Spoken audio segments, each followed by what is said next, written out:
My name is Ben Eller, otherwise known as Uncle Ben to my legion of YouTube suckamaniacs and followers.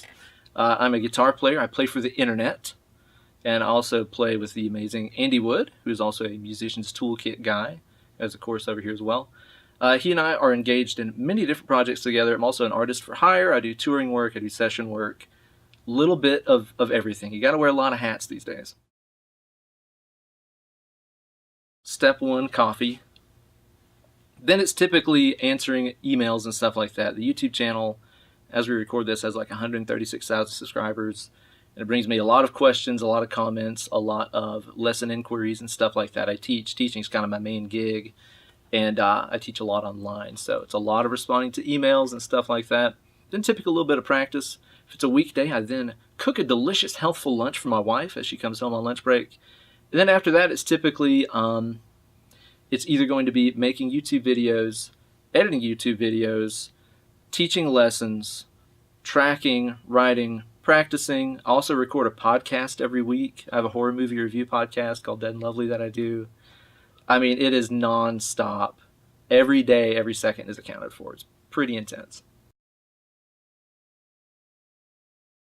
I see a lot of people that just completely bypass playing chords, like learning all the essential stuff and learning how to strum chords. That is something that I seriously see like 90% of young metal players just bypass because they think it's not relevant to what they do. You know what I mean? That's one of the biggest mistakes any player can make. That's where you get your fundamental source of harmony, your fundamental source of time and rhythm. And it seems crazy to think about it, but all those things that you learn when you're learning how to just strum and change chords, it's like if you shrink those things down, that is where all the elements of good right-hand rhythm playing and stuff come from too. So a lot of players just think they don't need that stuff, and that's ridiculous. I would say also too, just in general, lack of devotion to playing good rhythm guitar. I see so many young kids, and as soon as they start playing, all they want to do is like sweep and shred and tap and do all this stuff. But a buddy of mine, the amazing Ben Lacey, who's an incredible guitar player out of Kentucky, he summed it up really, really well. He said he sees all these young people that can't play rhythm guitar, but they can like shred and just rip it up. It's kind of like being a guy on a basketball team that has all the crazy dunks and stuff like this, but can't dribble. It's like, do you think you're going to get picked to be on a team if you can't dribble the ball? The solo is like 30 seconds of every metal song. And then the remaining, 5.5 or whatever, you're playing rhythm guitar. Work on rhythm guitar first. It's the most important thing. Man cannot live on shred alone. I think that one mistake that I made along the way is not working on improvising enough. I hang out with a lot of guys that just grew up improvising, especially, again, Andy Wood playing bluegrass and stuff like that. It's all improv based. And I spent a lot of time, sitting with the metronome, practicing through scales and stuff like that. And it did enable me to wiggle my fingers at a frightening rate. But it didn't really allow me to make music per se. It gave me command of the fingers, but it didn't tell me where to put any of it. So I would say, yeah, if I could turn back time, share style, I would go back and tell myself, jam, improvise, and play as much as you possibly can live. I remember just being overjoyed that I could play like Enter Sandman along with the record. You know what I mean? That was like a huge thing for me to be like, I can play it start to finish, play the solo. I'll invite my friends over so they can watch me do it. That was like really early on, but that was really, really important to me. I think too, getting to see one of the Whitechapel records that I played on. I played on the last several albums, good friends of mine and stuff, and I play like guest leads on the records and stuff. And their record, Our Endless War, not only hit like, #1 on the Billboard metal charts, but it was Billboard top 10, period. And of course, it's not my band or anything like that, but to me, I was just overjoyed to be like, wow, I played on a Billboard top 10 record. Never thought I'd be able to say that. That's pretty awesome.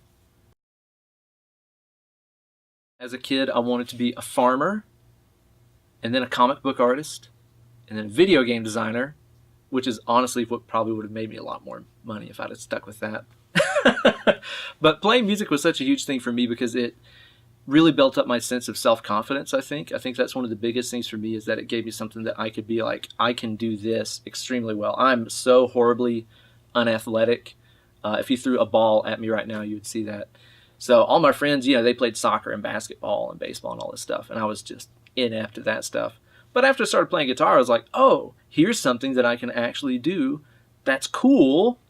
So yeah, helped really build my sense of self-confidence and enabled me to meet so many fine people along the way, including the folks at Musicians Toolkit.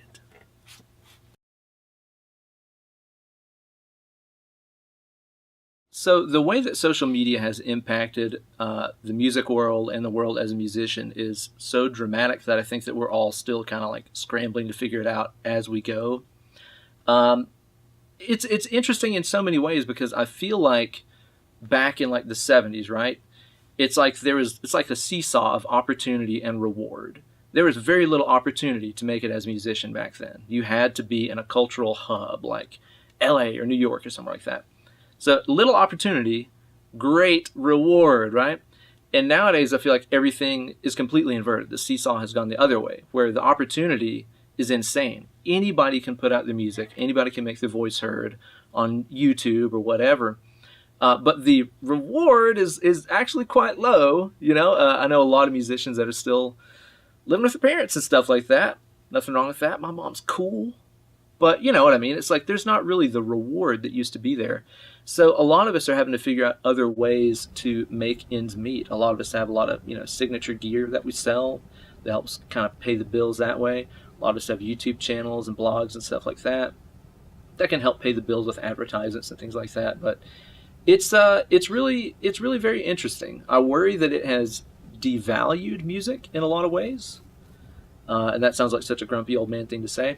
But I know when I was a kid and I saved up, $12 from mowing the yard or whatever, and I went and bought a CD, a compact disc they were known as, a plastic vessel which holds music. I would listen to that thing from start to finish and just, digest it to make sure that it was a worthy investment of my money. You know what I mean? And nowadays it's like, oh, I can download the entire Ray Charles discography. Well, I have it now. Do I need to inspect it to see if it was worth what I put into it? Nope, I didn't put anything into it. It's really interesting. I think that a lot of us still are very, very passionate about music and love music, and we'll do everything that we can to support our musicians. But I can't help but wonder if it has devalued music to very much of the world. I don't know. Again, we're still figuring it out as we go. I can tell you though that I'm extremely happy to be awarded so many opportunities through social media. I mean, I'm from Jefferson City, Tennessee. Nothingville.